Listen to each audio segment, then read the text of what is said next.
After I've made that video about second-hand... Oh, you bellend.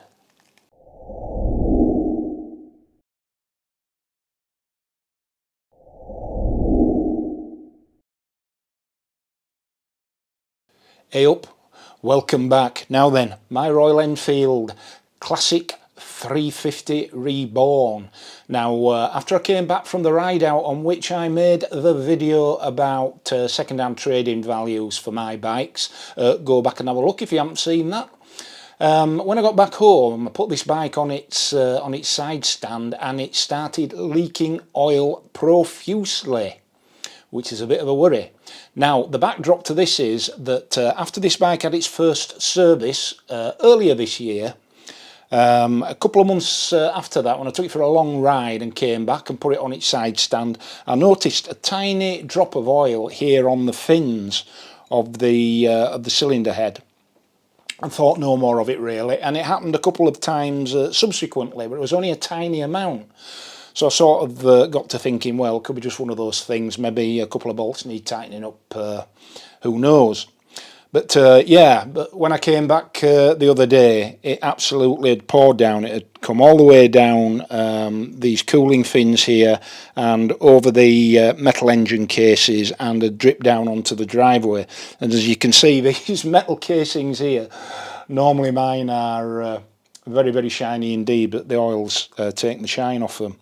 So I'm hoping it's something as straightforward as when this service is done, and I took it to a local independent bike mechanic to do the first service, which obviously included the tappets adjustment, which would have necessitated taking off the tank and the rocker box cover here. And I don't think there's a new gasket on there, although it is said quite widely that you can use the old gasket one more time. So I'm hoping all that it is that that gasket has not been seated properly, or that the bolts have not been tightened up properly on the rocker box cover at the top there. So let me know what you think. I can't imagine it's coming from anywhere else. You only see it when the bike's on its side stand and when it's warm, when it's been on a run. Now, of course, two things happen when you take a bike on a run to the oil. Number one, it starts circulating all the way around the engine. So instead of just sitting at the bottom of the engine here, it obviously circulates right up to the top here. And the second thing that happens is as it gets warmer, it becomes more fluid. So both of those circumstances coming together, of course, are the right planets to align to optimise the ability of any leak to show itself.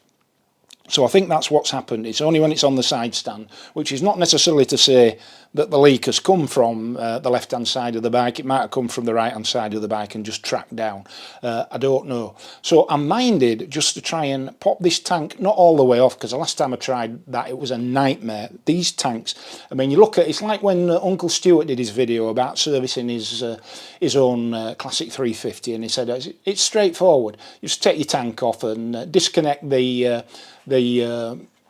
fuel gauge sender, disconnect the fuel pump and disconnect the two breather hoses. Well, good luck with that, because once you undo the two bolts and lift this tank, you've got about that much space in which to be able to undo at least two very, very tight clips. And I fought with it for about half an hour and got nowhere except for skinned knuckles and raised blood pressure. So it ain't that straightforward, not by a country mile. But yeah, what I was minded to do was just leave it connected and see if I can raise it far enough up to be able to loosen the rocker box cover here and reseat it. I do have a new gasket, but to put that on, I'm afraid it means disconnecting the whole tank, and I'm not up for that. So if I don't make any success, I'm going to take it back to said local dealer and see what's amiss. And in the meantime, if any of you out there have any received wisdom about what this actually might be, please let me know. So it's an oil leak from the top of the engine all the way down to the bottom, which manifests itself, one, when the bike is warm, and number two, when it's on its side stand What do you think? Any comments? Greatly appreciated. And that's it for now. I'll keep you posted. So until the next time, ride safe, be kind, and I'll catch you soon. Toodle pip.